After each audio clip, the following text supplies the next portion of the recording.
alternative Digitalk. Real issues, real talk.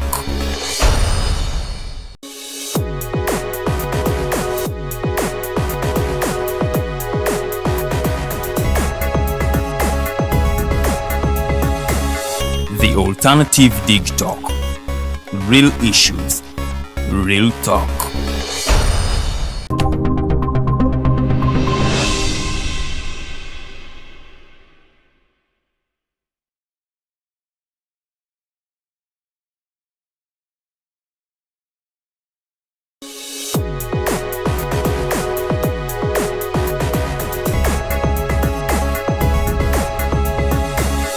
The alternative Digitalk.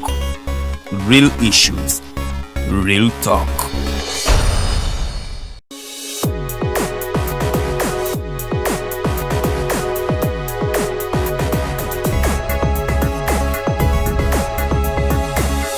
The alternative Digitalk. Real issues, real talk.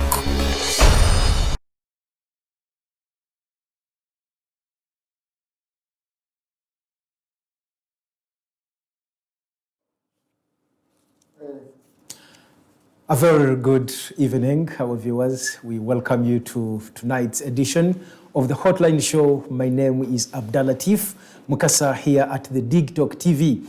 We welcome you. It has been a while, a period of 4 months without the Hotline Show.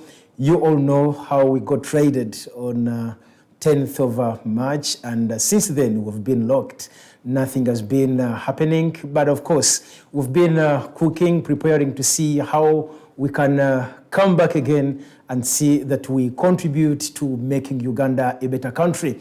Well, tonight I am privileged. I have Right Honorable Winnie Kiiza, former leader of opposition, former woman member of parliament, Kasese district, and at the same time she is a founding member of the Alliance for National Transformation. She is here with us, and I have also been joined by Mr. Ali Zuksoka Ahmed. Sometimes the order of the names confuses me, but you will guide me in case I do not put the order of your names right. He is one of the senior leaders in the Justice Forum Party, and tonight we want to look into the economy and a number of things just as they have been happening. You all know that a few months back we passed the national budget, which was 48 trillion shillings. And of course, many things have been happening. When you go to many Ugandans, they are complaining, the economy. I remember one of my lecturers told me that if you put your hand in the pockets, when you bring it out, that reveals how the economy is. And I'm very sure each and every Ugandan can try out that to weigh how the economy is standing on your side. Maybe it could be different from the guests we have in the studios. And elsewhere, of course, we all know what has been happening in Sri Lanka, and I think we must draw very strong lessons from what happened there in Sri Lanka. And then Kenyan elections, they're also, nearing up. Well, I need to open the discussion to my guests, and I want to give them an opportunity to introduce themselves once more again, and on this very, very first edition of the Hotline Show in a period of 4 months. I want to start with the Right Honorable. Ladies first. We want to go by that narrative. You're most welcome. Viewers and our host, I'm happy to be here once again after the 4 months. And I was privileged to be here in that week when the studio was raided. I'm also privileged to be here on the day the studio is opening. I want to say congratulations for the battles that you have gone through. Thank you. You fought injustice, you fought for justice. Thank you. And you ensured you attain your liberty, at least the liberty of the studio. We know even the cases in court, eventually you will be exonerated and the truth will come out. Hopefully. I just want to say to the Ugandans, the struggle still continues. Thank you so much. Well, that's the Right Honorable Winnie Kiiza. She is a former member of parliament, woman member of parliament representing Kasese district in the parliament of Uganda. Yes, my senior comrade, please say hi to the viewers. Our viewers, we privileged to be here tonight, and I think we have to clarify to the country that injustice begins with the regime when it does not want to be advised.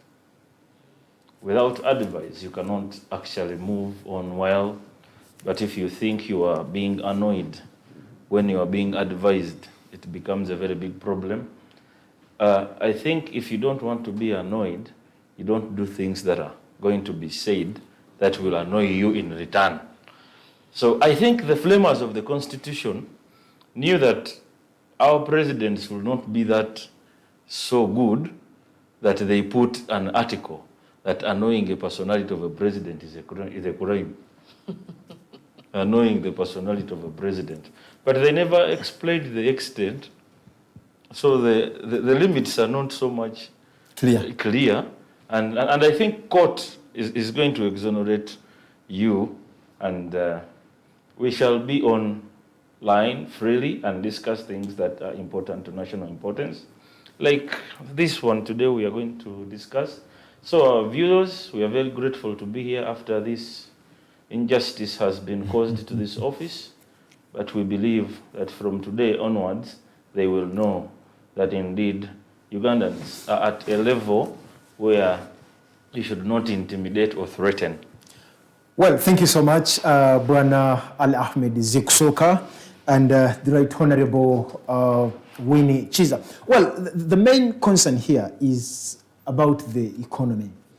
You know, this is a question, this is a narrative. We've all talked about the economy. The economy is shrinking, the economy is collapsing, and we don't know at what rate could the economy be collapsing.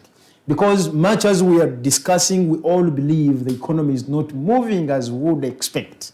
There are those who believe the economy is just, for them, that's how they see things.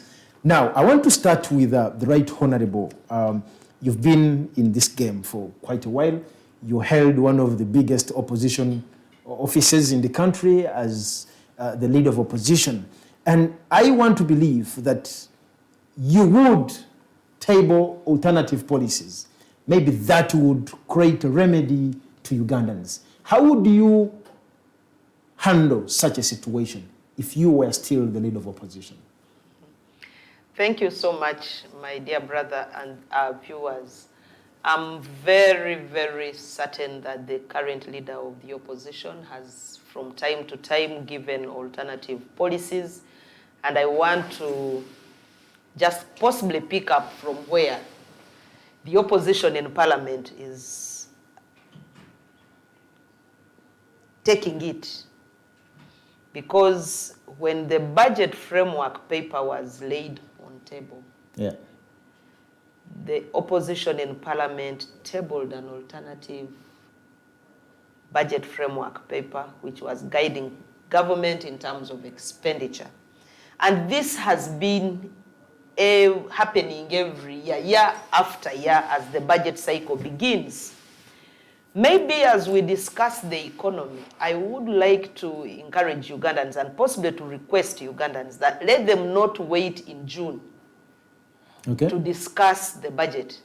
Many Ugandans discuss the budget on a day the minister is going to read it. Is reading the budget.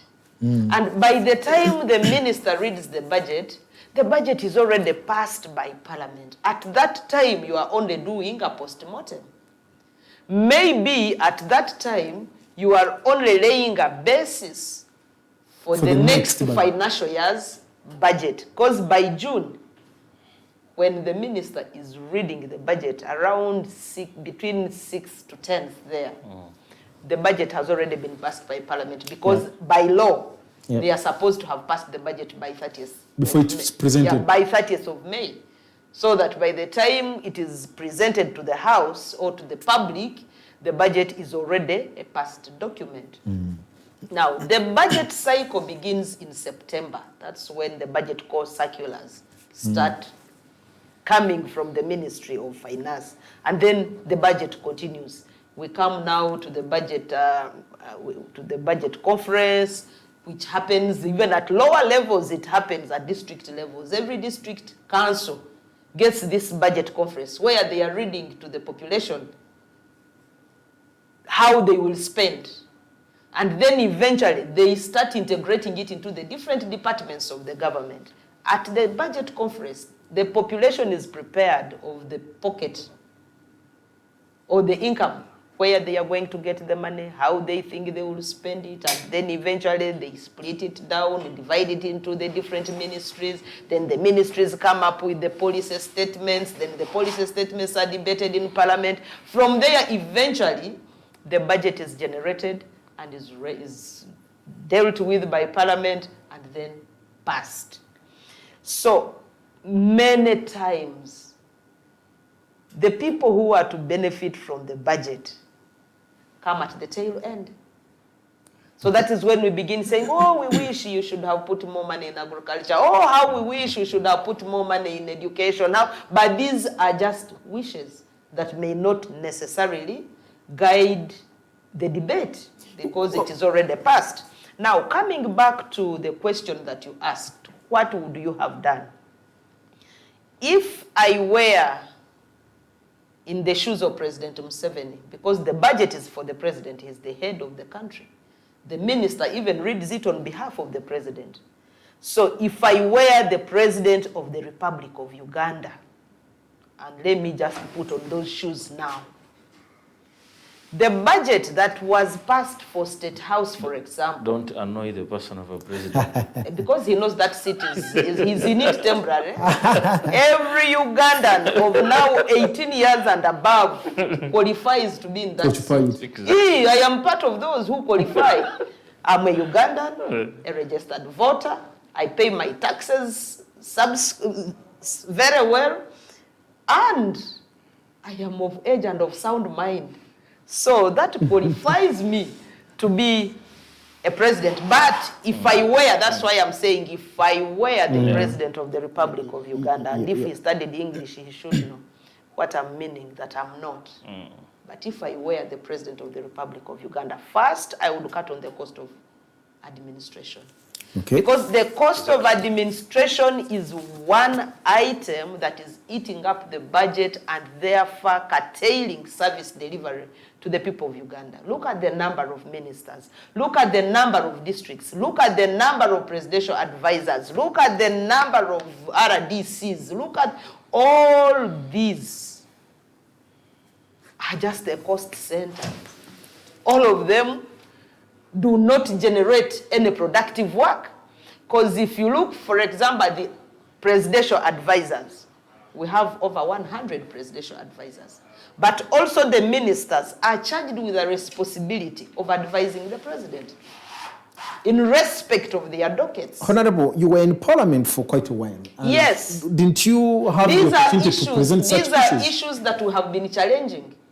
Even at policy level, for example, in my political party, we have challenged the cost of administration. It is on record that some of us even did not allow the passing of creation of many districts. We did not allow the creation of many districts. We did not allow the creation of so many municipalities. We did not allow the creation, the expansion of the cabinet. We did not allow the expansion of the number of presidential advisors. It's on record. We have criticized it. We have advised against it because we know that it is an issue which consumes money which would have gone into service delivery. And if this money was utilized properly, put into agriculture, for example, we provide water for production, then we would know that many of the Ugandans who are into agriculture would not only depend on rain, would be in a position to produce year in, year out, and we even export some of the food. But when you look at where we are right now, State House, the house of President Museveni with Kataha, two elders, is consuming much more money in the current budget than the money that would go for agriculture. Agriculture, we are just in 5 billion, 500 billion, 540 billion. While State House is 777 billion. What kind of planning is that? Well, thank you. Actually, in addition to that, Uganda is a signatory to the Minamata Convention. Yep. That urges governments to invest at least a minimum of 10% of the national budget into the sector of agriculture. The Maputo Protocol compels us to do that. And we are signatories to these international conventions.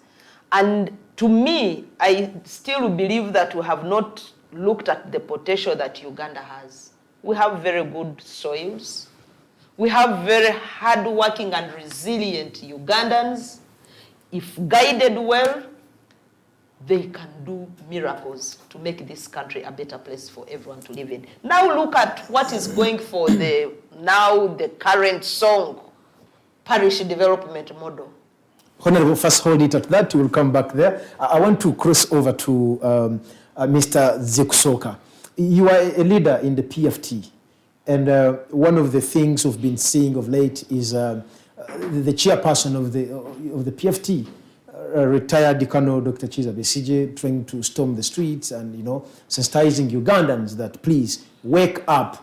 Surprisingly, while handling such demonstrations, we have only been seeing him and Mr. Mukaku. The rest of you are nowhere. You cowards. What's happening? Are you leaving the whole struggle to one man? What is really taking place?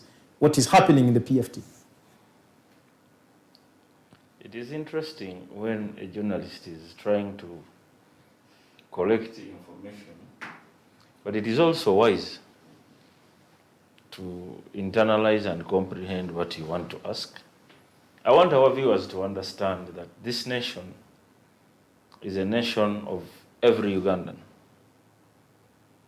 Every person in this country has a stake and might to decide for the future of this country, on the way how things run in this country. I don't want people to think about MPs. I don't want people to think about presidents. I don't want people to think about ministers, but I want people to think about themselves. In a party where I come from, which is called JEMA, or Justice Forum, and from the heading of the discussion today, political will amidst the economic crisis. We want to let all our viewers understand that when you talk about a political will, we are talking about the extent of commitment. The extent of commitment of people or of decision makers. The extent of commitment of decision makers to a policy solution problem, to a particular problem. There is a policy, we need a solution to a particular problem. In such a discussion that we are holding right now, we are discussing issues that pertain or touch number one Ugandan, the most poorest of our citizens in Uganda. The most poorest of our citizens in Uganda. How is she coping up with a situation where our policy makers, people in decision making, are not committed to seeing a crisis or to seeing a solution to an economic crisis? And in a party that I come from, JEMA, it has those initials which are actually 5, and one of the E's in JEMA is tackling economy. Is tackling the economy. We want to see justice economically. So seeing justice economically is when Dr. Kiiza Besigye, I want to drive you back to your question, is when Dr. Kiiza Besigye comes around and discusses issues of national importance. If the people in government, if the people in political seats have kept a deaf ear on what Ugandans need to prosper, to have their economy stable. Because when you talk about economy, you talk about now, in a layman's language, we are talking about what you earn and how you expend it. That is the economics.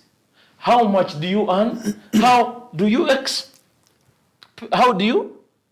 And in this situation, we have many Ugandans who have no access to earning and And hence, no expenditure. and so they must have the expenditure, yet there are no revenues, there are no incomes coming in. And so how are we handling We are trying to tell Ugandans, in the PFT, we are telling Ugandans that, look here, the crisis is far older than the external factors being put by government to let the citizens understand that there is a crisis which has been brought internationally, or from the wars of Ukraine and Russia, or from where and where. No, it is far back the years where we have wanted the regime to change because the economics of this country have not been handled the way they should be handled.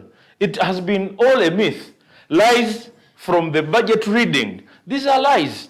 You know, Mr. Kasaija comes in and he expresses your expression that you've done here. That when you say the economy is falling, but for me, him, Kasaija, an economist, is saying the economy is now. Huh? So you will understand. You will understand how these people can actually sit down a president of this country and they tell them we are now economically so good and we have now attained the middle class status level in this country. And proudly, the president comes on public televisions addressing the elites of this country and addressing the world at large. Few months or few days or few weeks after, the economists, the real economists, who will actually tell you that, yes, you have attained the level that you are talking about, come out and they say, Mr. President Museveni, you are lying the world. Your country has not reached a middle class what? Level of status. So this crisis. Mr. Zikusoka, I really love your submission in this regard, and as a politician, definitely you're just on point. But now my question is, what practical interventions? Like in my first question, I wanted to know, like we have on PFT is a combination of many voices of change. Yes. Unfortunately, where we would think that we are seeing a combined voice in such a situation, we are only seeing a handful. Actually, not even a handful. We are seeing two people, Dr. Kiiza Besigye and Mr. Mukaku. Where are the rest of the PFT members in this? You know, when your mother brings food on the table, you think who is serving and who is cooking and who has brought the food from the market, who has peeled that food, who has made the chocolate. So a lot of things are done. A lot of things are done, and we are there. We are there. We are telling people at different levels. You know, when we address a crisis, when we began addressing this crisis at our offices in Jema, there's a book. There's a book that was printed and it was circulated to explain to every Ugandan that we have a crisis in this country. But before you do anything, you must understand the crisis. We have highlighted each and every crisis. We are here, and we are here. Today you don't see Besigye here, and I'm here. This is why you will see Besigye somewhere and you will not see me. At that point, you will see Besigye in Kampala when I'm in Chadondo. You will see Besigye in the backyard when I'm in Machindye, when I'm somewhere else. This is how we do our things. It is not a one-man thing, but because the crisis is not meant for only people in town, but the basic and where the people will understand our cries is basically the urban centers. We shall be in the villages, and those that will accrue, the crowds in the urban centers, we shall send them there, and we shall be in other places. It is not one man, but it is a combination of forces, invisible, different roles. Invisible and invisible with different roles. Thank you so much. Well, Uganda is interesting. As we speak, Uganda is saying Uganda graduated themselves to the middle class economy, and because there is now a conflict. At one point, the president was interested in having a dialogue with those who have to endorse and say, you're in middle class. And I think this is funny. Well, I want to cross back to the Right Honorable Winnie Kiiza. Do we still have hope in putting things right, given the background, the years you've tried to put up all these good policies on table, even when you are still a member of parliament, but you present them and everything ends there. Do you still have hope as Ugandans? Hope is the one asset that I don't want Ugandans to lose. Yeah. Continue hoping for the best. Because I know change will certainly happen. Inevitably. It is inevitable that it will happen. I remember when the Musevens went to the bush after he had lost the 1980 elections, and he went to court to say his election had been rigged. He went to the bush. Many people were despising them. We didn't know that he would come and even end up super gluing here. Eventually, change happened. And even in this situation, change will certainly happen. We only have to prepare for that change. When it happens, do we have the right people to put into the right positions so that they take us to the next level that we desire? Who can change the narrative that we have now, that when you get into office, first think about yourself and those around you before you think about the common person? We know that Ugandans are good intentioned. They are those very good intentioned young men and women who are ready to take on leadership in this country. But the prevailing situation does not give them that chance. So we know that when that time comes and there is proper leadership into government, leadership that puts country above self, leadership that has integrity, leadership that thinks about the common man, all will be well. So I just want to really tell Ugandans, never lose hope. Because when you keep hoping, you will then struggle. And these struggles that you are talking about of saying, why Dr. Besigye alone? No. All of us, in fact, in our different cocoons, we are playing different. Have something. We are doing different roles to contribute to a bigger cause of seeing change happen in this country so that Ugandans can have something they will call a country.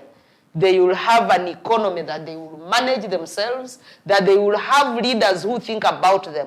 I don't see the problem with a leader coming up to say, hey, tighten your belts, Ugandans. There is a problem. So that all of us get involved in finding a solution to it. Because when you start hiding problems, then it means there is a way either you are benefiting from those problems, or you don't care about the family. You see a fire coming or a snake coming into the house, and you just tell your family all is fine until the snake has entered into the house. You call on the children and you say, come, let us fight this snake before it enters the house. So to me, I really believe that there will be that time when Ugandans will celebrate. And we live in their country, which we know that it's a land of freedom according to our national anthem. I know that Ugandans want to use all their potential and all the energy that they have to cause change. But they are not given the opportunity. Who should give them the opportunity? The leadership should. Because it is the responsibility of those that have power to direct our resources properly. And the resources I'm talking about include the human resource. Yeah. Where you put people for the jobs that they are qualified for. Not necessarily because they are your relatives.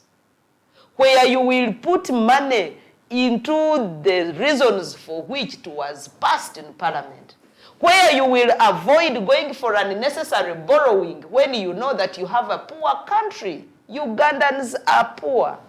And even when we continue parading ourselves as those in the middle income, when we are not, Ugandans are not feeling the middle income into their pockets. By the time you declare a country a middle income, Ugandans should be in position to say, yes, when I touch my pocket, I feel the middle income. Where Ugandans are still selling land to pay school fees for their children who are even in primary school, you call it a middle income? Where people can still die even in government hospitals because of lack of medicines, you call that a middle income? So where we stand for now, I can just say maybe to go to the point that we came to discuss, that there is no political will to resolve the crisis that we are in. When the president was addressing the country, he said, Ugandans, tighten your belts. In fact, if there is no bread because there is no wheat which was coming from Russia and Ukraine, you eat cassava. Use whatever you have within your means. I expected the president to say, I have reduced on my motorcade. I am reducing on my motorcade. Actually, the other year, State House's budget was 1.8 billion, but now it will go to 2 trillion. Yeah. Per day, 1.8 billion per day. But now it is 2 billion per day. And he's saying tighten your belts. So whose belts are you tightening? While for you as a leader, you are calling for tightening of belts, you are telling people to cut on their expenditure, yours is increasing. What kind of leader is that? Leaders must live by example. When you say, guys, the times are hard, we must tighten our belts, then we would be interested in seeing the reason. Happening at all levels. Yes, happening at all levels. From today going forward, the president will be going with 5 cars, and possibly we are cutting even on the size of RDCs, we are cutting on the size of presidential advisors, we are putting more money into agriculture, and we are now advocating for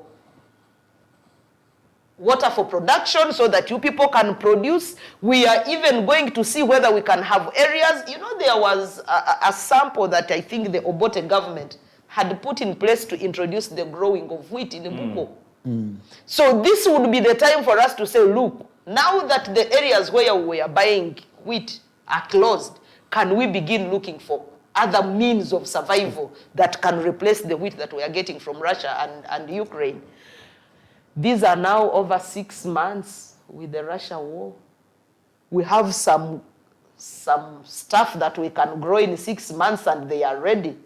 So these issues of, you know, the Russia war, we cannot continue lamenting on the Russia war when the Russia war has now gone for over 3 months. We are getting into it, supposing it goes into a year or 2 years. Shall we continue lamenting about Russia? Let's do our own home-ground solutions, and we see how we take our economy forward. Because they are very much available. Yes, we have so many available solutions, and I really want the economists to advise our president properly.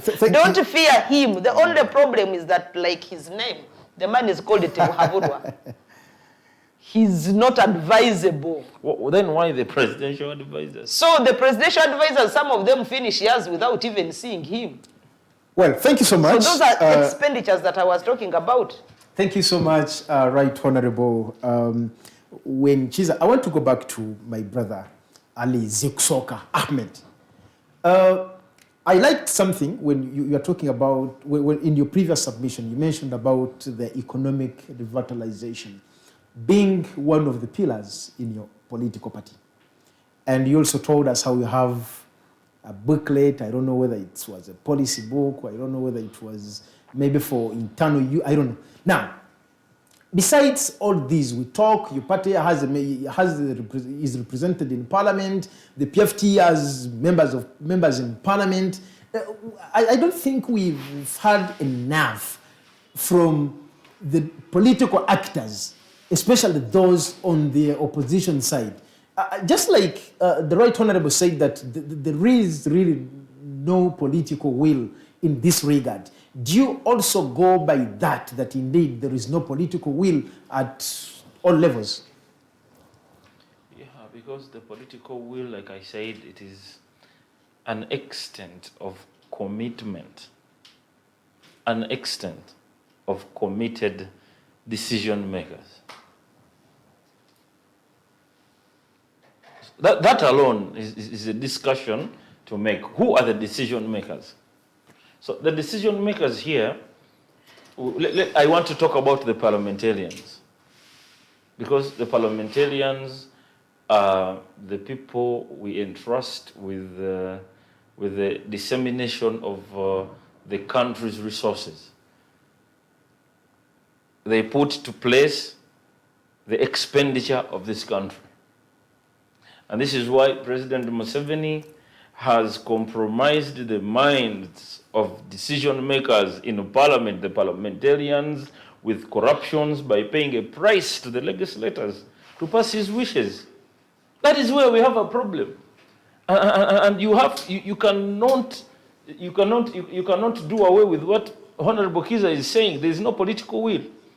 Because the decision makers who are supposed to be committed to finding a policy solution to a particular problem in this country have been compromised, have been paid a price to make sure that the wish of one man is passed.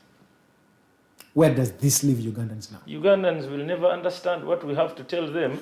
Ugandans have failed to understand. And this is the truth. Ugandans have failed to understand, and the Ugandans are just Ugandans just go by how can I even term it? They are excited. This excitement that does not yield the results is not what we want right now. We want the elites of this country to sit down and explain to everyone on ground levels that, look here, this is not the way we should go. The country is, the musicians I want to commend the musicians somehow. The musicians have brought in the aspect of introducing a crisis, but musically. And all the Ugandans want is the rhythm. All the Ugandans need is the rhythm, and you will see them beginning to shake their bodies, beginning to shake their bones. But all we want is the message, not the rhythm, but the message being put to you as a Ugandan. If this does not work out, in a political party where a leader of opposition currently can begin to say that the giver has not, and the given has not, the giver has not said we have given. And this is the price we are talking about. You, the leader of opposition, you bring a press conference and you tell the country that this 40 million that you're talking about, since the giver of this 40 million is silent that we have not given, and the receiver does not want to put back the money. This should be, that was a debate which is no more. That was a debate which is no more. How corrupted shall a decision maker meant to find a policy solution to a crisis be corrupted and compromised by a price? And you think we have a political will to succumb an economic crisis? Ugandans will keep in their villages, they will keep crying, the fuels will go up, and nobody is going to say anything until when the PFT and the concerned public members that think that we should alert the public, even when this public has failed to understand our message, there is a time, like Kiiza is saying, Honorable, that don't lose hope. We have not lost hope. Because even when today you go into your shop and you don't find, you find no customer coming to buy, it does not mean because today they have not bought, tomorrow don't go and open. We shall be going to open our shops, telling Ugandans that no matter the outcome of your silence on so many issues, the crisis is going to be here until when Ugandans wake up. Mr. Zukusoka, have you put up some efforts to engage the local citizens on the crisis and maybe what you would expect from them in such a time? What has Dr. Bisage done? You know, when Bobby Wine was asked about the prices, he said, Kamuchirabe. What is that? That is letting people understand that you as Ugandans, you have failed to recognize a problem. We are telling you about the problem, but you failed to recognize the problem. What do you want us to do? Because all we need is your support as Ugandans. Support us. Let the country understand Let all Ugandans come up and say enough is enough. We cannot buy a bar of soap at a price that is far beyond a liter of fuel. What is this? Soap is more expensive than a shirt. What is this? Don't you think our people need to use soap? It is a necessity. Where the necessities have gone up, and the committed decision makers on policy solution for a particular problem are all silent because of a price and the corruption, compromised minds of our leaders. Thank you. What do you expect? Thank you, Bwana Zikusoka. I want to cross back to the Right Honorable, and then we go to something else. When you look at, we have diagnosed the problem. We all know where the weaknesses are. We all know where the challenges are. We do not need to point fingers anymore.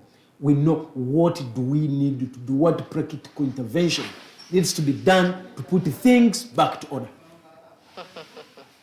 Interesting question. For me, I first of all would like to tell Ugandans that stop looking at Mr. X.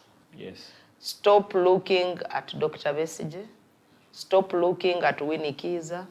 Stop looking at Bobby Wine. Stop looking at whoever. Look at yourself. Because these issues affect all of us. When soap goes at 8,000, 9,000, it's not only a person in the opposition that is affected. It's not only Dr. Besigye that is affected. Actually, all of us as Ugandans are affected. The Constitution, Article 1, puts power into the hands of the people. And it is us, the people, who have this power to determine who should be our leader and who should not. To us, if we are to solve this question, you know, Article 99 of the Constitution also gives the president mandate to give Ugandans, to take care of the welfare of the Ugandans.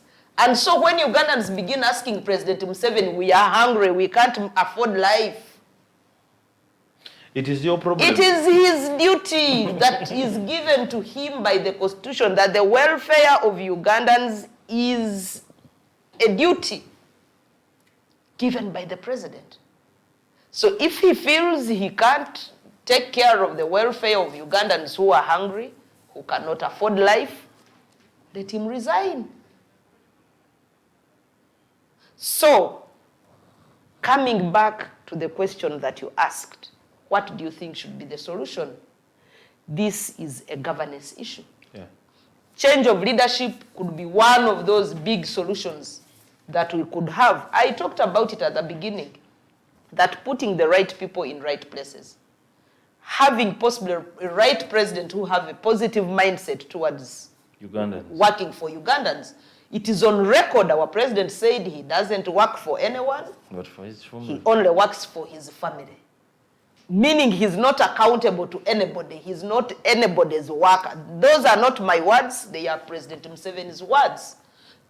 This is a negative attitude from a leader. If we can only get leaders who know that the welfare of the population that they lead is their concern and priority, they will think rightly. But when you put people into positions of influence whose preoccupation is to think about themselves and their families, then we shall have a problem. Because as long as his household can have the 77 billion over Ugandan's agriculture, which has only 440, there is a problem.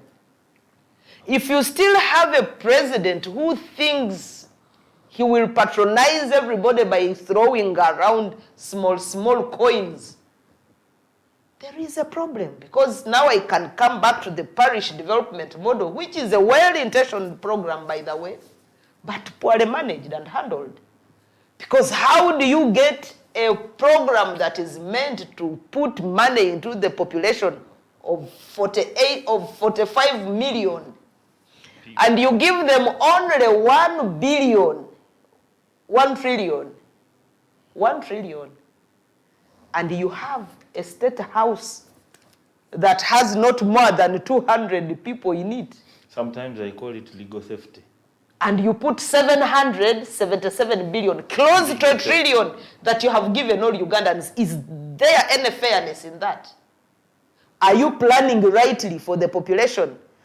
Many Ugandans do believe that we are in peace. And they will tell you, we are sleeping. The NRM government has given us peace. But do they know that security is the one that is consuming the highest budget of this country? But security is paramount. Security is paramount, but where you say you have peace, you are no longer fighting external wars. You are managing yourselves internally. Must you spend all these trillions that we are spending in defense? Then Congo, what are we fighting there? Kiiza, Man, they are personal made wars, and you say we should spend on them. Some of these wars are unnecessary. I know security is very paramount, and I believe in peace. I believe in harmony. I believe in peaceful coexistence. But when you become a bad neighbor, you start poking your nose into people's affairs, and you think people should begin paying for your expenses. Actually, on that the very point, before I go back to Mr. Zikusoka, it's by law that whenever there is a deployment of the army, especially outside the borders, there must be approval of the parliament. Yes. Do we still have really any... There is no institution of government that works. Zikusoka has talked about it. You still remember when we were debating the constitution amendment, when they were removing the age limit? That, I think, was the last stroke that was shown to the country that there is no parliament independence. When people were rearrested in courts by black mambas, Besigye has been rearrested many times. I saw my king being rearrested after he had been given bail. There is no independence of the judiciary. All the other state organs have been just pocketed by a one man called President Museveni. So when you still think that maybe there will be a parliament that will discuss things that are independent and of a serious nature, just relax. It will not happen. That is why they will even tell you that, yes, the law will allow them to go there without seeking parliamentary approval. Why should they seek parliamentary approval? Why did the framers of the law want that to happen? I think the intention was that the ones who will provide money should be able to approve that, yes, we shall have the money, you go. Two, they are people's representatives. Let the population know, because you are doing this on their behalf. Let them know that we are having a problem. You know, because we went there without approval and possibly we had not even carried out an analysis. You had the Congo government saying, Congo parliament saying, we don't want Ugandans in Congo. Why? Maybe the matters were settled between the two presidents without even involving the other parliament. Exactly. So somehow, when we talk about clean leadership, responsible leadership, transformative leadership, we are talking about leadership that believes in the capabilities of institutions that are put there by law. Thank you so much, Right Honorable. In leadership, when you see dictatorship, and then there is a force that tries to talk about dictatorship, it's always the dictator who looks at the other force as the dictators. Yeah.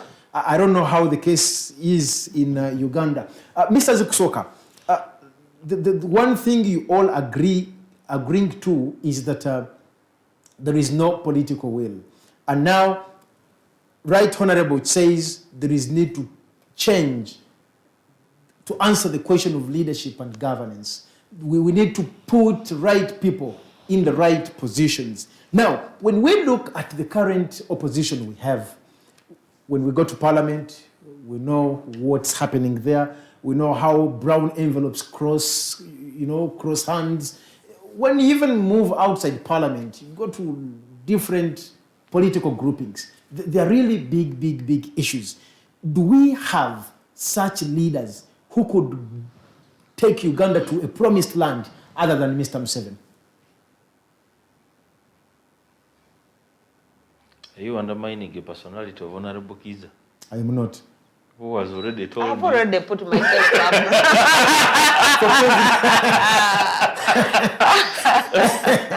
Are you undermining the personality of Mr. Zikusoka, who is seated here already, dissenting issues of national importance to this country?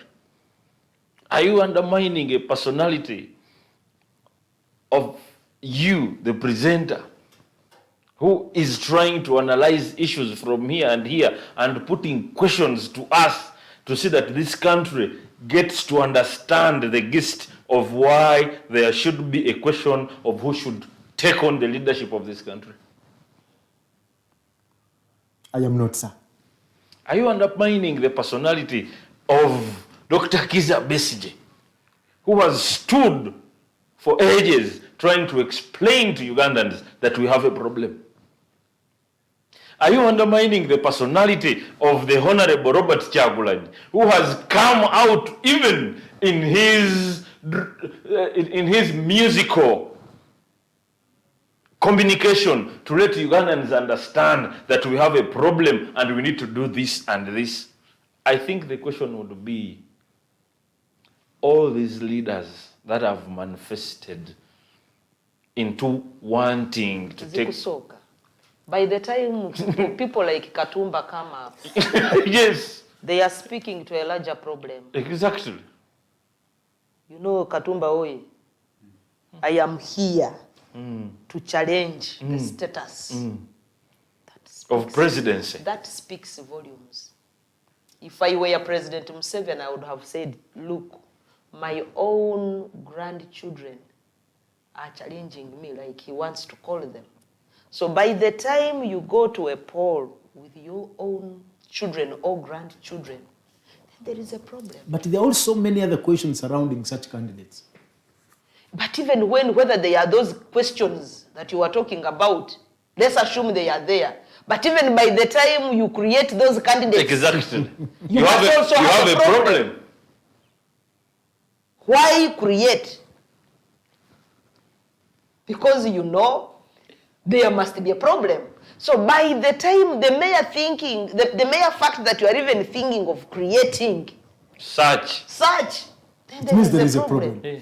Well, thank you so much, the viewers. We want to thank you. There's so many comments that have been coming through, and I believe in the second hour I'll be going through them, and then I'll also be opening our lines to hear from you, so that you also be part of the discussion. You give us your views, you give your opinions, and probably what needs to be done. And also you could also give in your opinions on what could be the possible remedies to putting this country to the right order. Well, we're going for a very, very short break, and when we return, the Hotline Show will continue.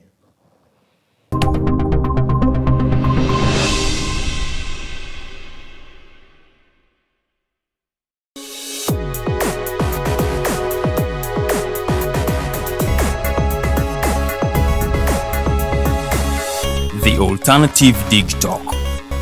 Real issues, real talk.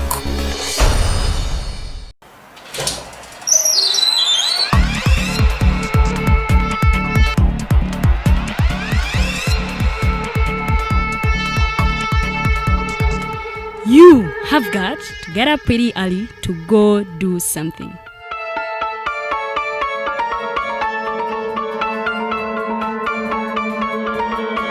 We are the Alternative Digitalk.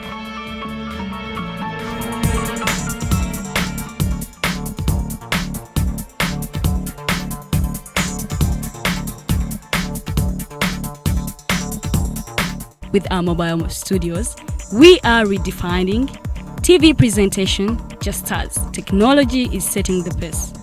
We are blending our approach with fresh, perspectively designed breakfast show, The Mighty Drive, informative and entertainment show, exclusive and live interviews. We President Museveni wadde juzi namulaba apima akawunga kilo 2 tasobola kalya nini bwaba alya kilo 5 oyannema okuliisa eggwanga ne bwe limundekera.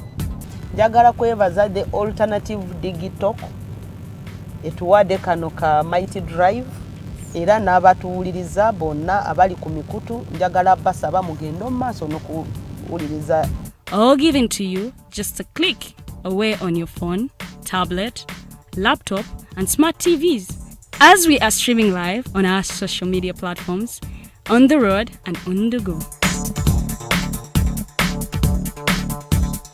We are the alternative Digitalk.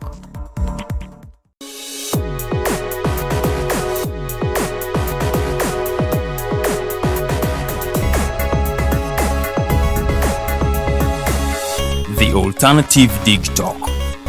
Real issues, real talk.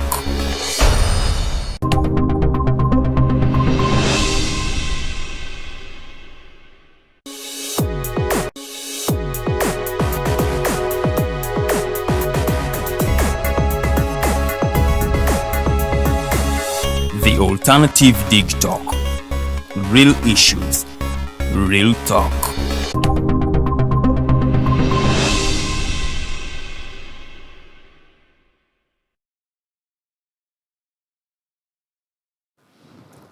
Well, welcome back from that short break. We have to continue with the Hotline Show.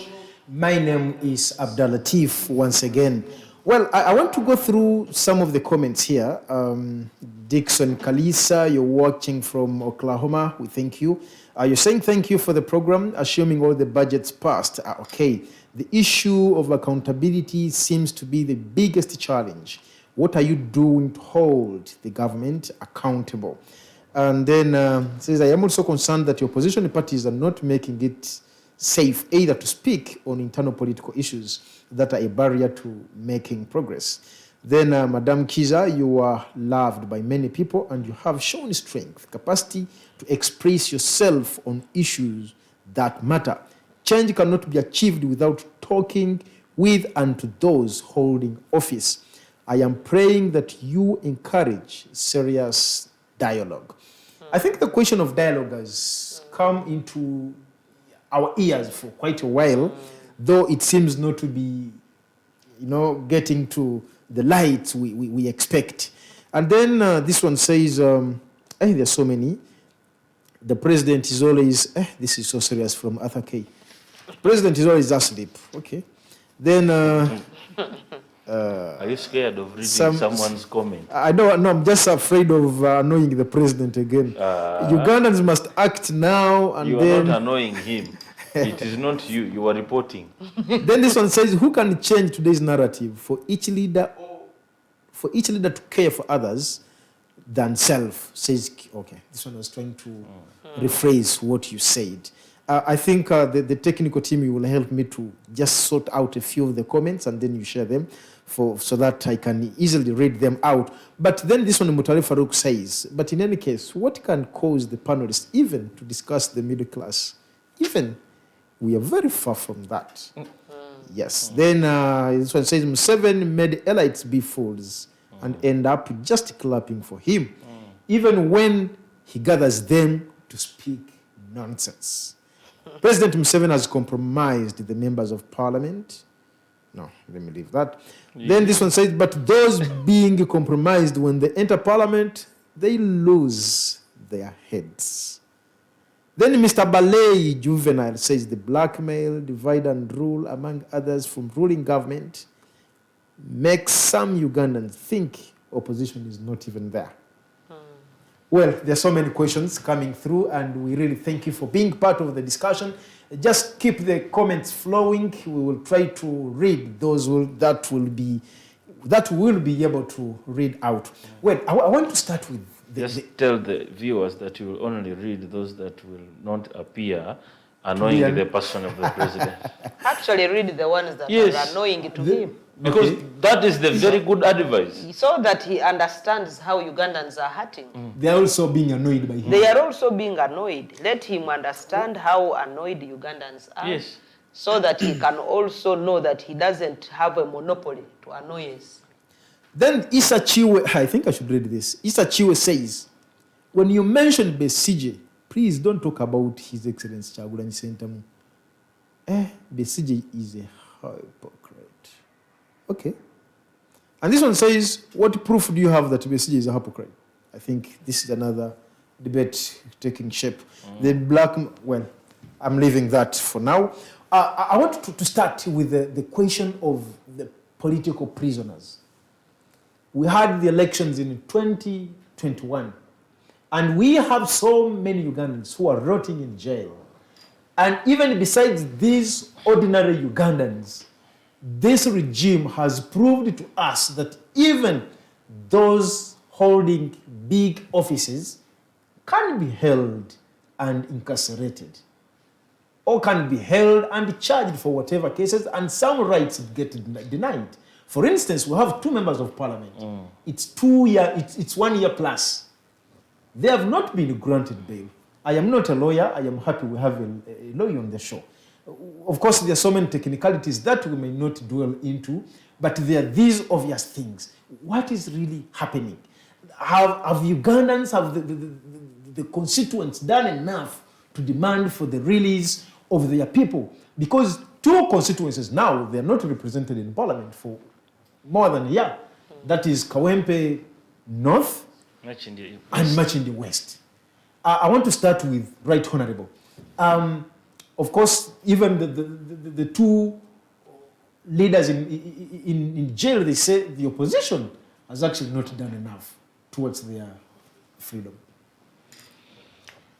I think the opposition is trying within their means. They have spoken to the powers that be. I saw members of parliament moving out of parliament and saying we are not debating until we are told about the situation of our colleagues.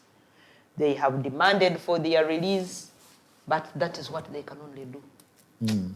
They are not the ones in courts. They are not the ones holding them hostage. All we can know that they are political prisoners, and that the one holding them is a political opponent. And instead of Ugandans blaming the opposition, they should actually be blaming the one who is holding them. Yes, the opposition has no problem with Honorable Sewanyana. They have no problem with the Honorable Segirinya. All they want is to see their colleagues out. But the one holding them is the one whom they should ask, when are you releasing our people? When we talk about political prisoners, man, do you remember 6 years ago when the Omusinga Warwenzururu was attacked? Yep. The Omusinga is still in jail. Me, I still say he's in jail because where they put you under house arrest, you are not allowed to visit anyone. You are not allowed to receive any guests. You are not allowed to even denied the right to go and bury your mother even when you are out of jail. He's in prison for 6 years. And I can tell you that this was also a political arrest. The biggest challenge was that the territory that he presides over as a cultural leader voted against the government. So over 200 people were arrested together with him. Though a few of them were again politically given bail, towards elections they released a few of them, others are still there. Women and men have been in jail for 6 years. They have never been heard. We can say at least the Sewanyanas do appear in court. The other ones don't even appear. They are those that we cannot even hear of. They were arrested even many years ago because of maybe what they believe in politically. This country, people need to know what is happening in this country. And if all of us get to understand what is happening in this country, I think that's when we shall get annoyed. Someone talked about the elites. That the elites are quiet. Well, some of them are just surviving. Some of them think possibly I have made my 1 million. Let me just survive. If the disorganization in the governance can enable me to build a house, let me get my few millions, go and build my house and relax. And wait for the new government. And wait for the new government. Some of them don't even want changes to come because they are beneficiaries to the confusion. You know, even when there is a war, they're beneficiaries. They are these conflict entrepreneurs who are benefiting from the conflict and they don't want it to end. So even in the current situation that we are in, hard as it is, There are those who are benefiting from it and they don't want the regime to end. That is why you will see them carrying even the baby and singing praises to the baby in form of birthdays. My dear, conflict entrepreneurs are all over. And they will want to benefit from every situation. So really, I think the opposition has done what they can do, what is within their means. Everybody has spoken about the injustice. Everybody has spoken about the illegal detention. Everybody has spoken about the killings that happen during politics. You know, in Nairobi, in Kenya, they are voting next month. But you can't hear anybody being arrested. You can't. Even when the president has a candidate clearly and is campaigning for his candidate, but he can't arrest the others. Here, we were going to vote in January. By November, people were killed. By November, people were being arrested. Next month, Kenya is voting. That situation seems to be normal. You don't even hear of anything. So I keep asking myself to ask what happened. There is a picture of some 3 US presidents that is making rounds on social media. And you see them happy because each one of them left at a time the Constitution told him to leave. He doesn't have to hold any grudge against the other. And in fact, they are holding their brother. They want to continue giving him support and guidance. And I said, oh my God. You missed that. When shall we ever have a situation where the sitting president is holding the former president and is saying, let's help you to go on holding the American dream? The Ugandan dream. When shall we let's continue helping to carry you on to hold the Ugandan dream if we have any anyway? Because it looks like every leader who comes has a dream to enrich his household, enrich his relatives and close buddies. That is the dream. I want to get into that office so that even those who are closer to me can have their lives changed. So you can only hold your brothers, but you may never look at the past. So we keep asking ourselves, really, is this the fundamental change that we were promised? And I still come back to the unsowing of the mustard seed, even when it is in court. I think it was a relevant topic. And sowing the mustard seed, because those who were sowing the mustard seed, they sowed a seed of hatred. That is why you are seeing that we are having now a lot of ethnicities now coming up.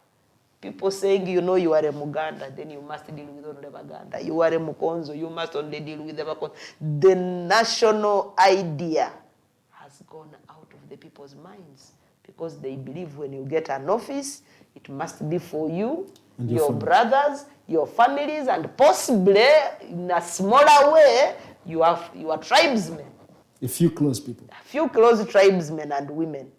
Otherwise, the issue of for God and my country disappeared long ago. Well, thank you so much, Right Honorable. Bwana Zikusoka, when we talk about the members of parliament and other political prisoners, at one point we had one of the members of parliament, that is Dr. Abed Bwanika, coming up with a proposal that if it's the only way, if it's the only path we can take, let's have a discussion with the president. You see, in Uganda, everything is so much about the president. Even someone like President Yambe, President do this, President that. And it's like many people, right from his political party, and even other people within the opposition, they ridiculed him. They're like, it wasn't a right decision. I don't know, is there any other means, like Ugandans, maybe the constituents can maybe rise up and like, we need to be represented? When... I guess Alan Sewanyan is a member of parliament, right? No, he's not my member of parliament. Okay. My member of parliament is Honorable Nyako. But it is important, very significant, that the power that belongs to us as Ugandans be exercised. But Ugandans have been, you know, the guerrilla war, the Chiekera war of President Museveni was that create fear and promise peace. So what Ugandans are going through is an element of creation of fear, making them understand that if anything happens, we are going back to instability. We are going back to instability. So this is why you hear, I talk of my grandmother who passed away some time back. May God's mercy be on her. We went we went to cast a vote someday, and we told her, we explained our wishes for this country. The old woman said, I understand totally what you're saying is for our country, but me, I'm voting for you, my sons.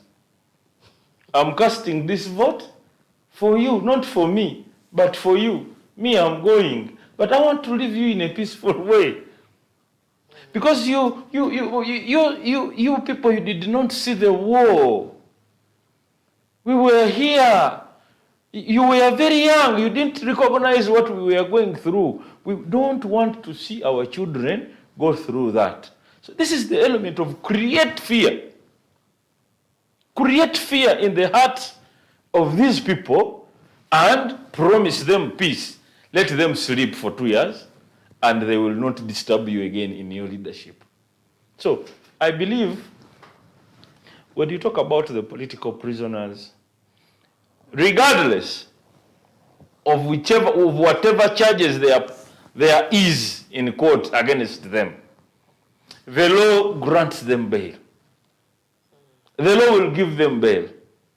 Even when you're not given bail, at the first instance when you appear in court, for purposes of Mr. Alani, Honorable Alani, and Honorable Segirinya, and so many other people, Ugandan citizens, who have been in court for 6 months, 180 days, without being brought to court for trial.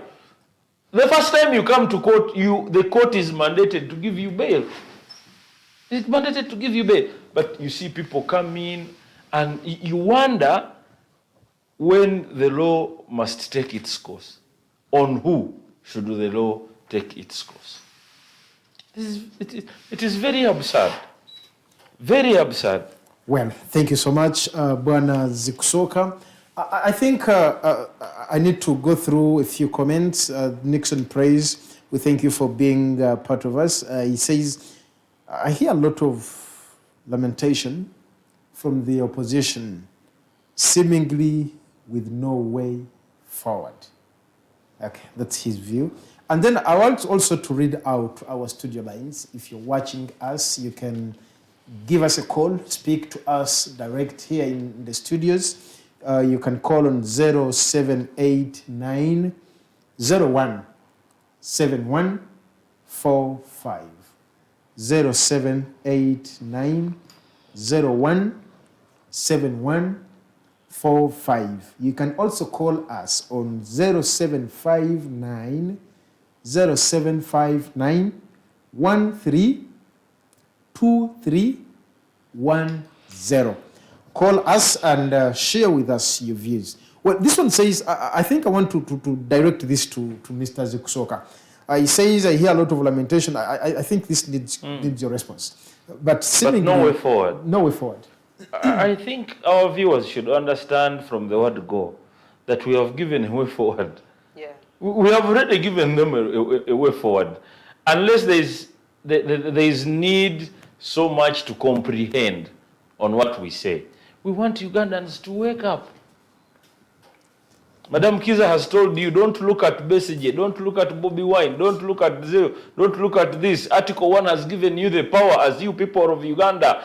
Please keep the mandate of the Constitution. Wherever there is a problem, come out as Ugandans. Don't let Kiiza Besigye stand alone to be taken to prison and you wait to clap for him when he is outside on bail.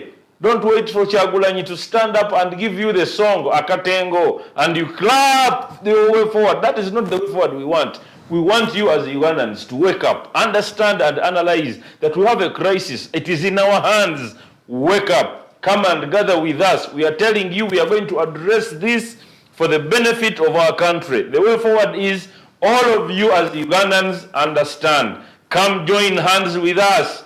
Show the power of people. Show this people power that has been granted to you by the Constitution, and let the crisis be addressed. You've always talked about these things. You've tried to awaken Ugandans, and that is a way forward. Indeed, even Ugandans acknowledge that the things are very tough on them. But it's like they have failed to embrace your message. It's like they've failed to grasp what you're trying to communicate. No, they are not failing to grasp. They are intimidated. Ugandans have been intimidated, and this is the narrative that create fear and promise peace. Create fear and promise peace. If in the current situation, you can see army men, people dressed in the army uniform, parading on the roads of Bulemezi, on the roads of Nsanji here, and on the roads of Hoima. Huh? They have road tolls. Yes, they have road tolls, and they are disrupting Ugandans and taking Ugandans of their belongings. Which mandate does the Constitution give the army and the policemen? To protect Ugandans, not to rob them of their property. You have to protect Ugandans and make sure that whatever belongings is for Ugandan is safe. But for you are trying to do the opposite. Actually, so we are trying to tell government, and in this, when I say government, I'm talking about the first person who does not even hold any offices. Okay? Because now this country has created such things. They now believe that when you are in uniform, everyone is going to fear you, and whatever you say, they will do. What is this? We have failed to acknowledge the power of local governments. That was there before. Local governments had it all. They have the best security than even the security of your guns. But President Museveni and his country and his government, they have undermined local leadership. And the local leaders now, when the time comes for sleep, they sleep. The defense, they also sleep. Whatever things that they do, they will sleep. Or they cocoon with those people to rob Ugandans of their property. Thank you so much, Banazik Soka. I want to go back to the Right Honorable. There is this problem. No, it's not a problem. There is this issue of the parish model program. Parish development. Parish model. Development model. Parish development model. It is a problem. Now, we know that government has tried in its capacity. They have come up with a number of interventions to support and help people get out of, the poverty levels. And amidst the times when the government is trying to self-impose themselves into the middle class, we still have a class of people within our population which is still struggling to even get a single meal of the day. Which is 90% of all Ugandans. I am not so certain of the percentage. It is that one. Now, we in the PFT, we have done the statistics, and I'm telling you that 90% of the population that President Museveni is leader to they are unemployed, they don't have revenue, and they must spend. Well, thank you for the clarification, but I will not take it for now. Now, at one point we had Bonna Bagagawari. We don't know how it collapsed. We had Operation Wealth Creation. We had NADS. We have NADS. We had Youth Livelihood Program. We had Youth Capital Venture Capital Venture, blah, blah, so many things. I don't know whether they keep on changing the names and whatever, they keep on changing them. And now we have the parish development model. Is the parish development model one of the ways that will fully keep us within the middle class we all want to be? Before I answer that, I possibly would like to supplement what Ahmed said in response to a question that was given, that you members of the opposition, you are only lamenting. I can say yes, we are only lamenting because we are not the ones holding the purse. We are not the ones holding the money. And we have told the one holding the money to spend it appropriately, and he's not spending it the way we want it spent. That is why we shall keep lamenting. It's the best thing you can do. Now, we have not only lamented. For him, what he calls lamentations is actually the guidance that we are giving to the one holding the money. We have told him, please. And you know, there are even institutions of government that have equally lamented with us. The Auditor General's report, which comes every year in, year out, laments that there is a complete departure from the provisions of the National Development Plan when it comes to spending. When we are spending, what we put into the National Development Plan is not what we do. The Auditor General, who is an officer of government, says, has been the general salary on so many occasions. Yes, says the money that you are borrowing is going to reach a point and it chokes Ugandans. Stop the borrowing. The borrowing is not getting closer to what the law gives you. You have gone beyond. So if the officer of government, who is supposed to be part of those who are holding government accountable and keeping government in check, is also lamenting, who am I not to? However, the solutions we have created is to tell government, realign your expenditure with the priorities of the people, with the priorities that are to put the money into the people's pockets. We lament and create a solution. 2, I think there is need to examine the leadership of the country. If it is not taking us to the right direction, then let us see how we all work towards changing the leadership of the country. And I think he just needed to hear that. Only that those who support the status quo, they don't want you to say we want to change. They will call it a lamentation. Say, well, it's a way forward. It's a way forward. One of the ways through which we feel we can get change, we can correct the situation, is by having change. President Museveni went to the bush to correct the situation of vote rigging, though he's now on record as the biggest vote rigger. But to him, that's what he said was one of the ways through which we can create that. He said the only way we can change this is by removing the regime.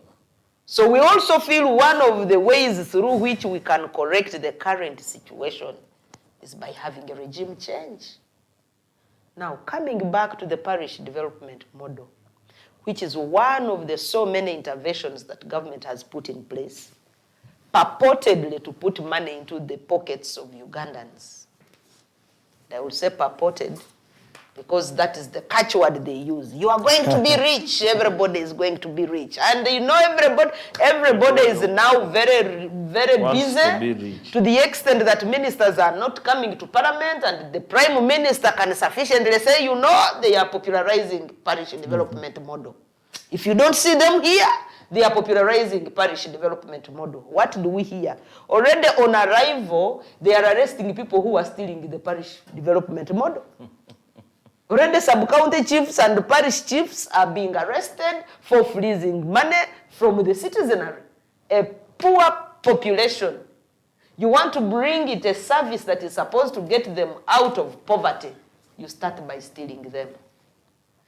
But like other interventions that government has brought, you know, the biggest challenge, and I know my friend again will say you are lamenting, the biggest challenge is that every program that this government brings, they don't detach it from politics. They politicize each and every program to the extent that they will tell you the chairman NRM should be part of those who will be selecting the beneficiaries. There is an officer from State House who is going to supervise the Myoga.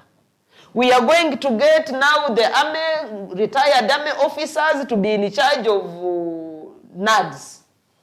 But if all these programs were calculatively integrated into the real government systems, passed through the departments of government, I am very sure this money would reach the people.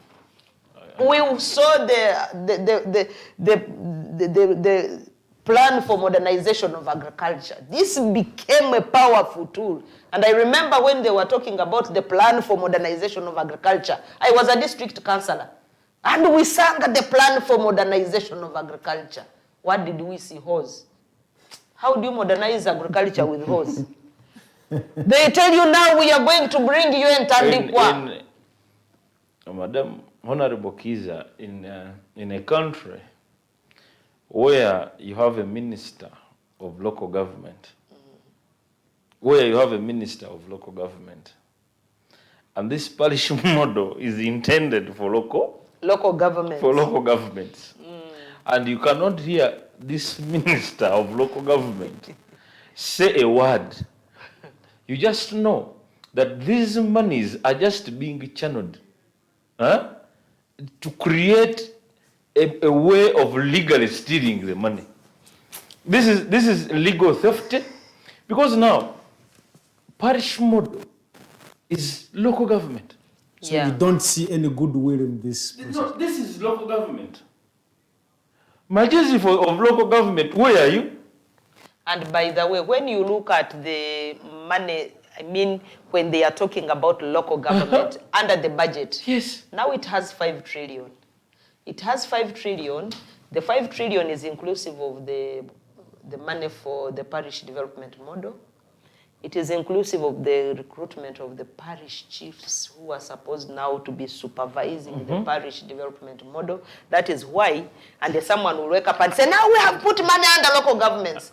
But the purse is held somewhere. Just like the money for the science teachers is not coming under Ministry of Education. They have put it up conveniently in the Ministry of Public Service. Why are the other teachers' monies not coming under public service? It is coming under Ministry of Education.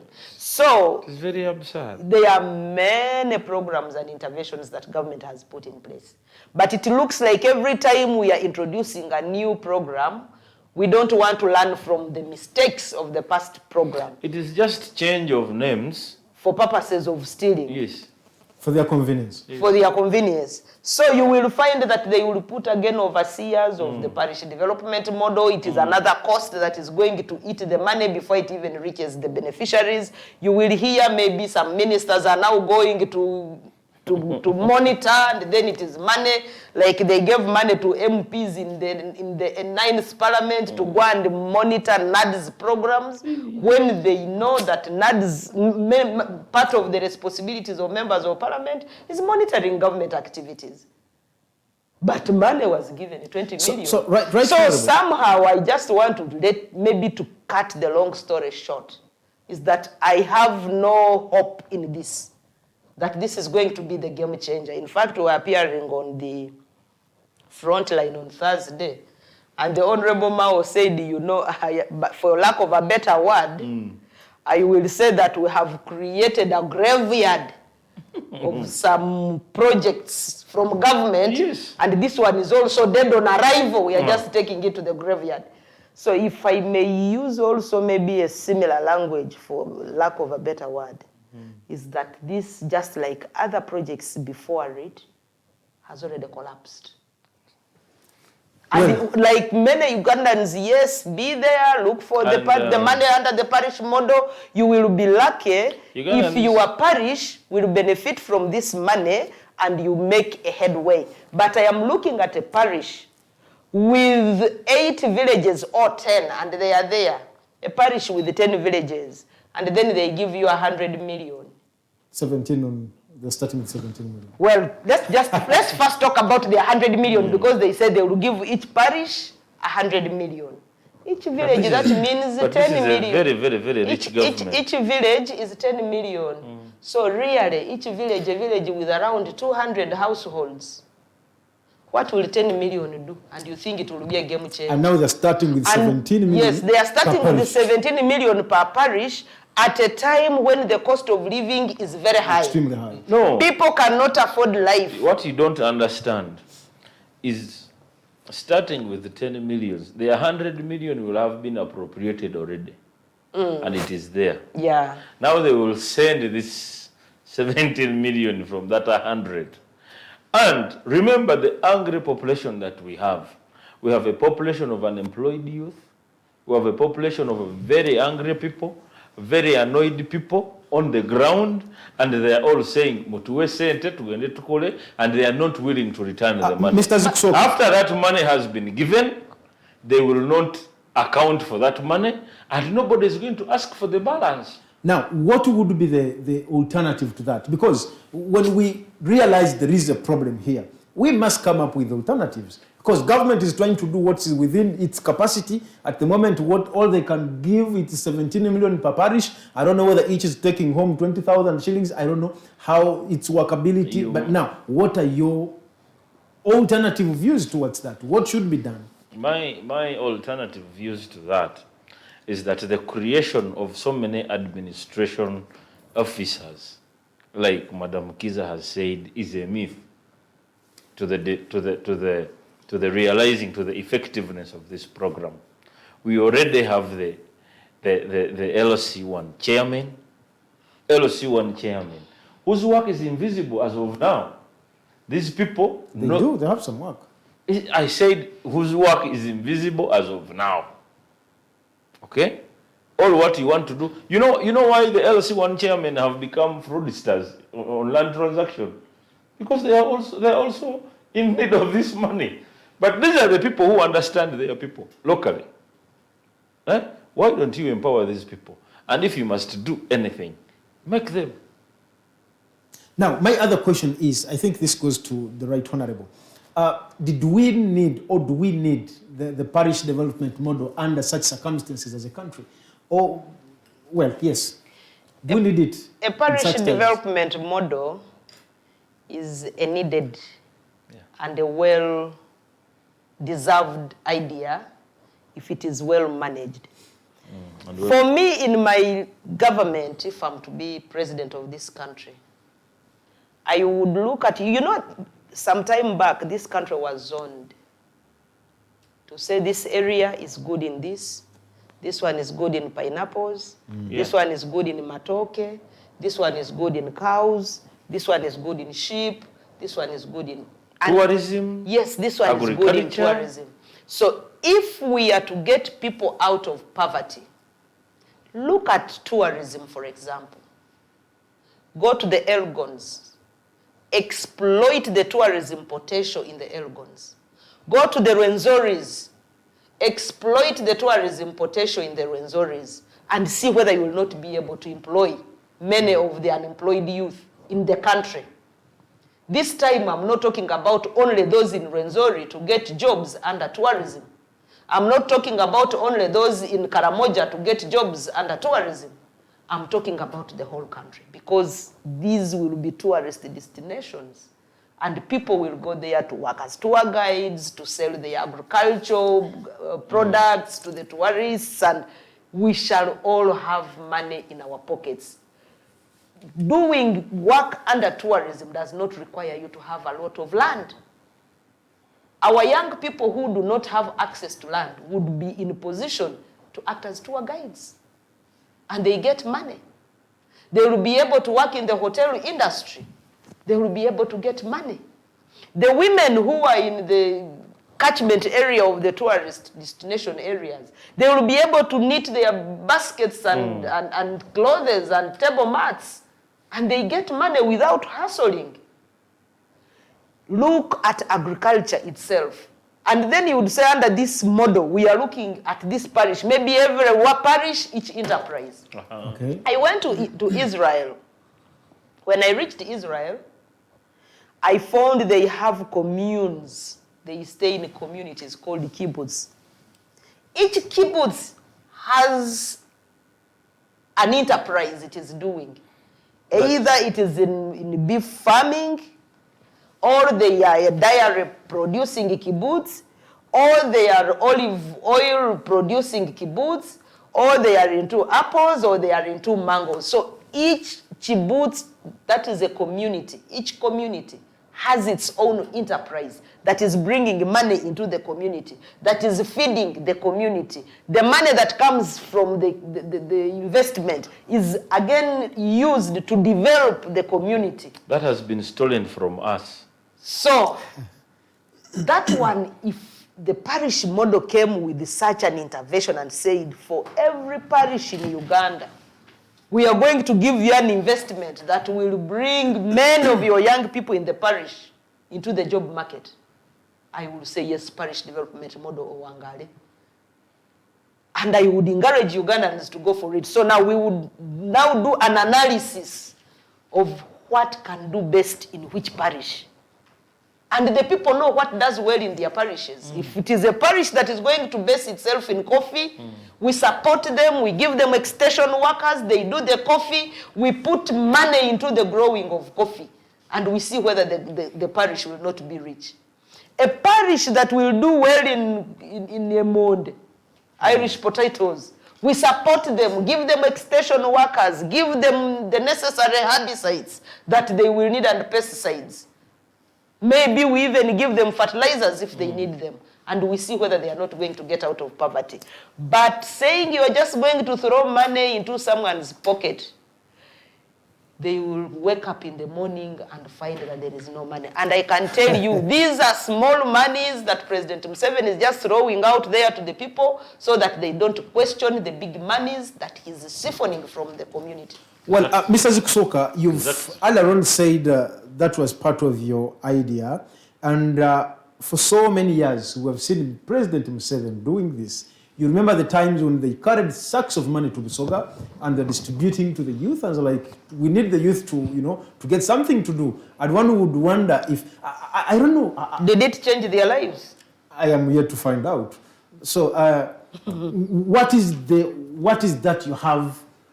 I don't know, you mentioned in which capacity, whether as PFT or as GEMA party, you said that idea was stolen from you. What did you have in place? You heard me wrong, but I said... No, the idea of she was talking about... The kibbutz in Israel. Yes, something like that. You know, is it a kibbutz? You know, ginger. Ginger was a factory. Yeah. Ginger was a factory. Best in the city. Industrial area. Industrial city. What is it now? Cassava growing. What is it now? Isn't that, if you have a leader who is aiming high for the nation and he finds an industrial city working, what would be a leader's vision for such a city?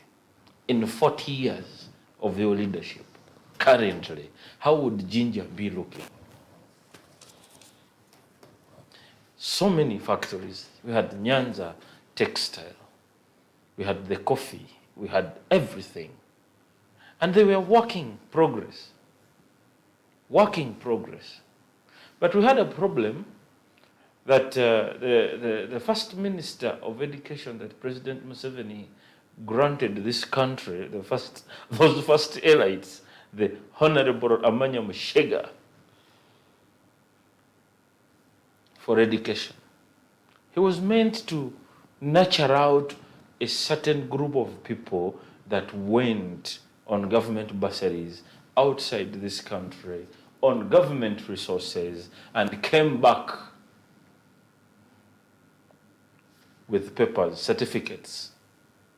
After 10 years of his deployment for those students, he was transferred to public service so that he could give. Yes, because those ones had begun to come back now home, and they now wanted employment.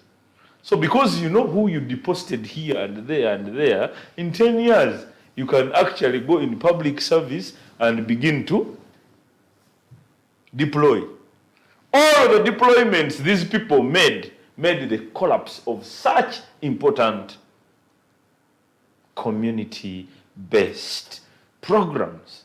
The industrial cities, the marketing boards, the whatevers, all of them collapsed at the hands of those people that were given the mandate to run. And with papers, by the way, from wherever they had come from. You know, today it is very, very, very, it is very absurd when you hear that Jinja was an industrial city and collapsed. And you hear that today, Rock Constructions is at the verge of its collapse. But government is yearning to resurrect it and buying shares and so many other issues that Ugandans cannot see from that. It is not buying shares. There are operational costs coming in. They are not told to the people of Uganda. Why buy shares? Why don't you do your own thing? This is government. Do you expect the government to be right all the times? Government should be right all the times. I don't even have to expect it to be right. Government is mandated to be right all the times. This is why. But the decision... This is why I am coming to explain my issue. This is why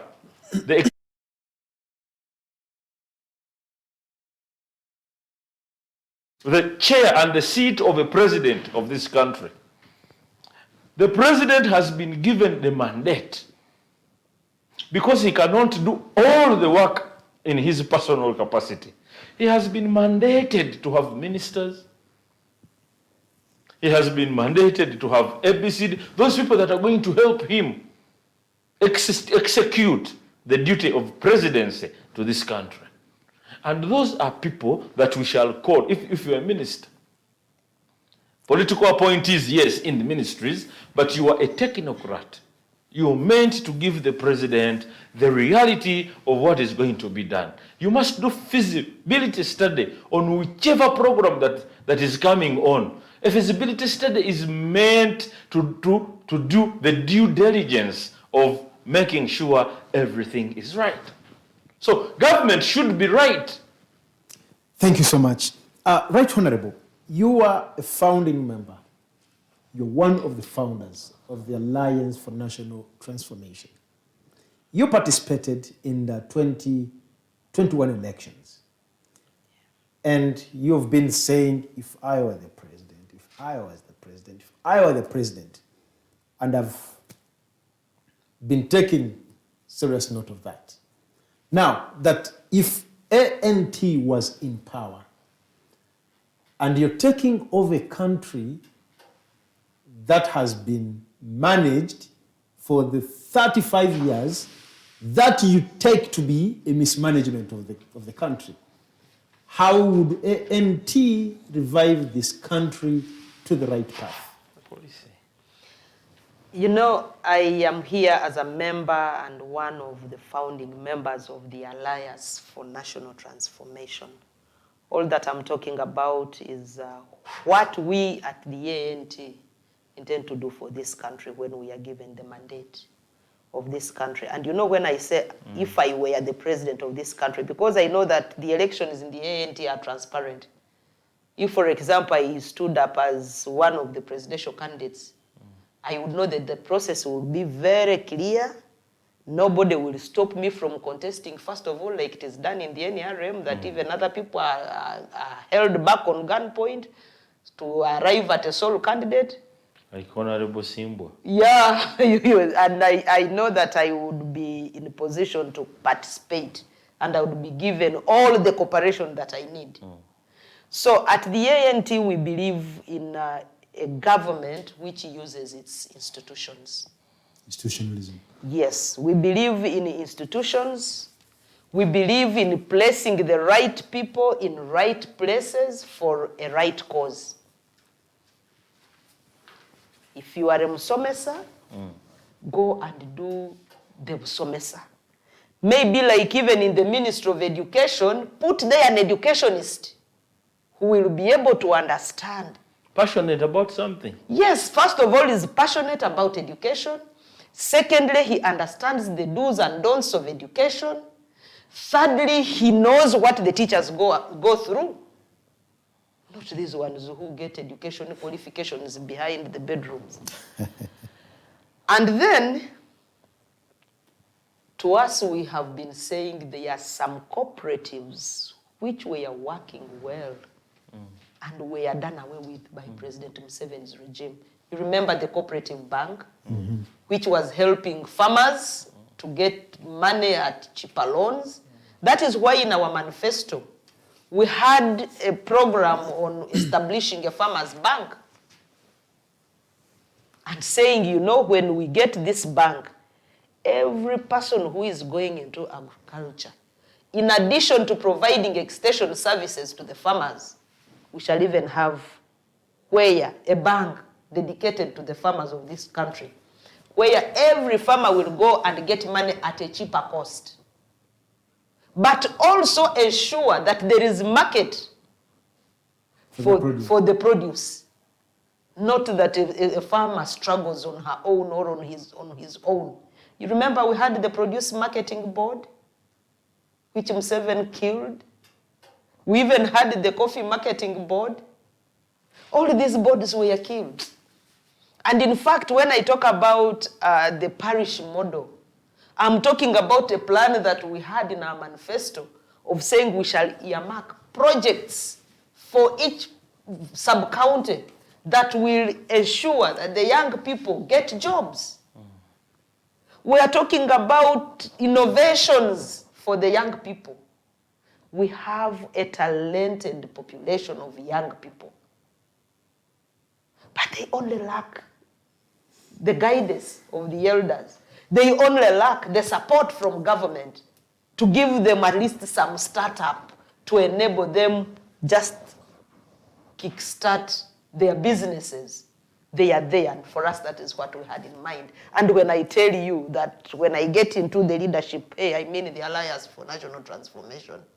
When the Alliance for National Transformation is given the leadership of this country, first of all, we'll ensure that we usher into leadership people who are values-based, who are morally upright, and they are there in Uganda. They are many. They are not only recognized. Because we were giving an example, by the way, of banks like ABSA in our campaigns, if you were following us, many of these commercial banks are breaking even. They are making profits. But they have young people, young men and women who are drawn from our population. If they can make profits in their banks, they are using the same people from our communities. Why can't we use the same population to transform this country and boost it to where we want it? Bernard, give me your closing remarks. So as I wind up my discussion, I want to say the current economic situation that we are facing can be reversed if we have right people in right positions thinking about people other than themselves. Exactly. We can have the situation reversed if there is political will. But in the current situation, there is no political will, and the population should take Article 1 very seriously and know that they have the power to change the leadership of this country and put the right people in the right places for a right cause. And the cause is having a Uganda that all of us will feel proud to belong to and be happy in a country that belongs to us. And the Uganda will really be the Pearl of Africa. Thank you so much. Bwana Zikusoka, just giving your parting remarks and then we get close to the end of the show. I think going back to our topic, the political will, that where we lack the commitment of decision makers to finding policy solutions to a particular problems, then we shall not have any time to speak about political will and every crisis that comes, because we are not talking about only the economic crisis.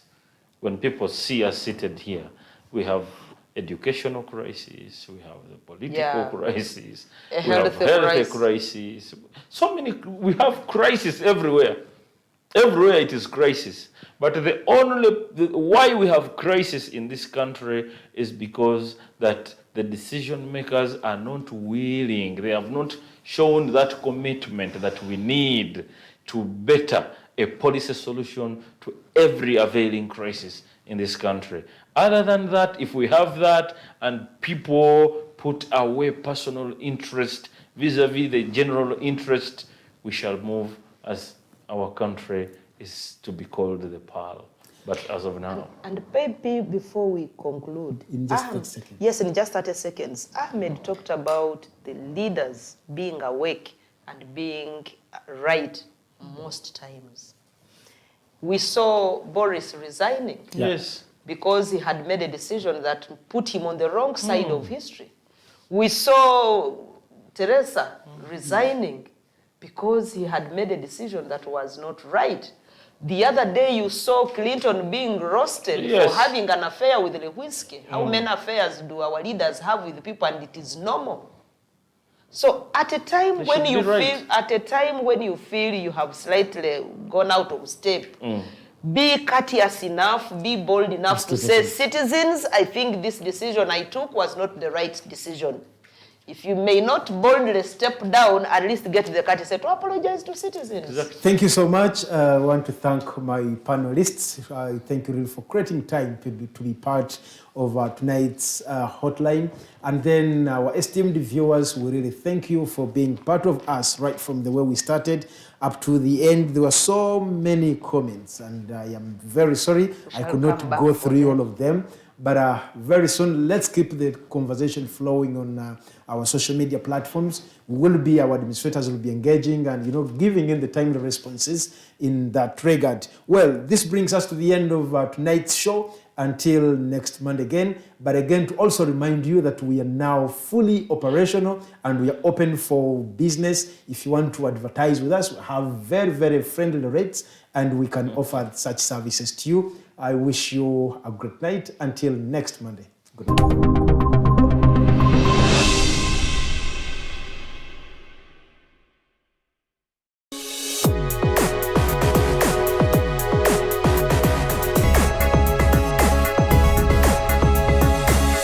The Alternative Digitalk. Real issues, real talk.